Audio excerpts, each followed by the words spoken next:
ನನ್ನ ಹೆಸರು ಭಾರತಿ ಅಂತೇಳಿ. ನಾನು ದಾವಣಗೆರೆಯಿಂದ ಬಂದಿರೋದು, ಬಟ್ ನಾನು ಸ್ಟೇಯಿಂಗ್ ಆಗಿರೋದು ಬೆಂಗಳೂರಲ್ಲೇ. ಹೀಗೆ ಯೂಟ್ಯೂಬಲ್ಲಿ ನೋಡ್ಕೊಂಡ್ಬಿಟ್ಟು ಒಂದು 6 ಮಂತ್ಸಿಂದ ಹೋಗ್ಬೇಕು ಅಂದ್ಕೊಂಡಿದ್ದೆ. ಬಟ್ ಅದು ಸಡನ್ನಾಗಿ ನನಗೆ ಗೊತ್ತಿಲ್ಲದಿರ ಇಲ್ಲಿಗೆ ಬರೋ ಒಂದು ಸಿಚುವೇಶನ್ ಬಂತು. ಸೊ ಬಂದು ಯಾವತ್ತೂ ನಾನು ಕಾಯಿ ಕಟ್ಟಬೇಕು ಅಂತಲೂ ಕೂಡ ಅಂದ್ಕೊಂಡಿರಲಿಲ್ಲ.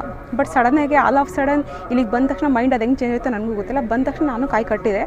ಕಟ್ಟದ್ಮೇಲೆ ಎಲ್ಲರದ್ದು ಬಿಲೀವ್ಸು ನಾನು ನಂಬಿದೆ, ರಾಯರು ಇದ್ದಾರೆ ಅಂತ ನಾನು ನಂಬಿದೆ. ಬಟ್ ಫಸ್ಟಿಂದ ನಾವು ರಾಯರು ಅಂತಂದರೆ ನಮಗೇನು ಗೊತ್ತಿರಲಿಲ್ಲ ಸರ್. ಇಲ್ಲಿಗೆ ಬಂದಾದಮೇಲೆ ಕೂಡ ರಾಯರು ಇದ್ದಾರೆ ಅಂತೇಳಿ ಅದೊಂದು ಮನಸ್ಸಿಂದ ನಮಗೆ ಗೊತ್ತಿಲ್ಲದ ಬಿಲೀವ್, ಅದು ನಮಗೆ ಗೊತ್ತಿಲ್ಲದ್ರೆ ಆಟೋಮೆಟಿಕ್ಕಾಗಿ ನಮ್ಮಲ್ಲೇ ಬರುತ್ತೆ. ಅದು ಒಂದು ಪಾಸಿಟಿವ್ ಡಿವೋಷನ್ ಅನ್ನೋದು ನಮಗೆ ಬರುತ್ತೆ.